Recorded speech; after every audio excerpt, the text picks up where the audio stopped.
नमस्कार, मैं रवीश कुमार। क्या आपको वाकई लगता है कि न्यूज चैनलों ने आप आम आदमी को की आवाज को जगह दी है? इस सवाल पर सोचिए और खुद से पूछते रहिए कि उनके जरिए आपकी आवाज सरकार की ओर जा रही है या सरकार को पसंद आने वाले मुद्दे, उसकी आवाज चैनलों के जरिए आप तक पहुंच रही है।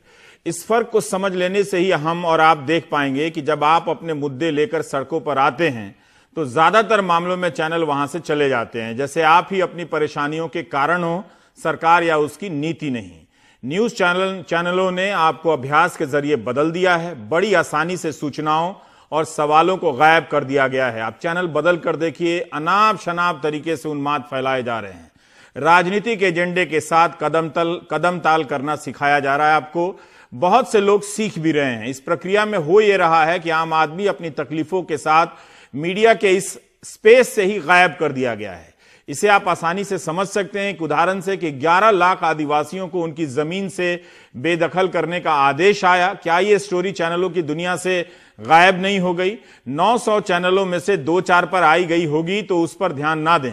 जब 11 लाख लोगों से जुड़ी स्टोरी गायब हो सकती है तो क्या आप वाकई इस बात को लेकर आश्वस्त हैं कि जिस माध्यम के सामने आप बैठे हैं वो आपकी आवाज का प्रतिनिधि है, आपकी आवाज का है, या आप उसके प्रोपेगेंडा के प्रतिनिधि अब बनते जा रहे हैं? दर्शक बनना रिमोट से चैनल बदलना नहीं होता है।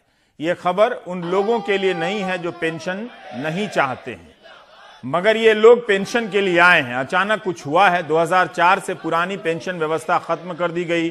पेंशन को लेकर हाल में दिल्ली में छोटे बड़े प्रदर्शनों की संख्या बढ़ी है। हम ये नहीं कहते कि ये लोग टीवी के सामने पेंशन का मुद्दा ही देखने जाते होंगे, क्योंकि इन्हें भी प्रोपेगेंडा ने बांध रखा है। मैं इन लोगों की बात कर रहा हूं जो रैली में नजर आ रहे हैं। हिंदू मुस्लिम मुद्दे इनके दिलो दिमाग पर छाए रहते होंगे। इस लिहाज से भी देखें कि जब ये मुद्दे लेकर जंतर मंतर पर आते हैं तो ये मीडिया में अपने लिए जगह हासिल कर पाते हैं क्या? यह बिल्कुल संभव नहीं कि हर धरना प्रदर्शन कवर कर लिया जाए, लेकिन जिस तरह से कई धरनों के बाद पेंशन एक सवाल बनता जा रहा है, उस सवाल से मीडिया भी भाग रहा है। सांसद विधायक पेंशन लेंगे पुरानी व्यवस्था के तहत, और सरकारी कर्मचारी को पेंशन नहीं, उनके लिए नई पेंशन व्यवस्था दी गई है जो अगर इतनी ही अच्छी है तो सबसे पहले उसमें सांसद और विधायकों को अपना लेना चाहिए। उससे देश के अलग अलग हिस्सों से आए इन लोगों को कितना खाली लगा होगा कि दिल्ली आए, नारे भी लगाए, मगर किसी ने नोटिस तक नहीं लिया। इन सबको समझ में आने लगा है कि पुरानी पेंशन में आखिरी वेतन का आधा हिस्सा तो मिलेगा, लेकिन नई पेंशन स्कीम में कितना मिलेगा किसी को पता नहीं। अगर इन लोगों को भी एक कमरे में बंद कर राष्ट्रवादी कवियों की कविताएं सुनाई जाएं, जो प्रोपेगेंडा चल रहा है उसे लगातार दिखाया जाए, तो मेरा दावा है कि पेंशन तो नहीं बहाल होगी। पेंशन को लेकर ये लोग भी धरने प्रदर्शन बंद कर देंगे। इन लोगों को भी खुद से लड़ना होगा। वे जनता हैं या चैनलों के बनाए हुए सामान जिसे दर्शक कहते हैं, जिसे समझना होगा। हमारे सहयोगी राजीव रंजन जंतर मंतर गए थे। अखिल भारतीय राज्य कर्मचारी फेडरेशन, सरकारी कर्मचारी फेडरेशन के नेता और वहां आए लोगों से बात की।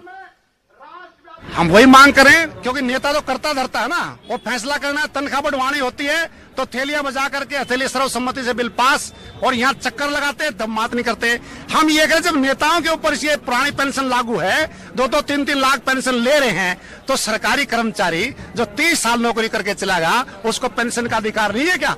और पैरामिलिट्री फोर्सेस जो शहादतें दे रही हैं, देश की रक्षा में लग रही हैं, जो रोजाना मतलब उनकी शहादतें हो रही है, क्या उनके ऊपर लागू नहीं है? केवल सेना को छोड़ करके सेंट्रल स्टेट गवर्नमेंट एम्प्लॉय सबके ऊपर ये एनपीएस लागू कर दिया है। और हम साफ तौर से करें कि अगर ये एनपीएस वापस नहीं ली तो भारतीय जनता पार्टी को चुनाव में इस देश के एनपीएस और बिना एनपीएस सभी कर्मचारियों को गुस्से का सामना करना पड़ेगा।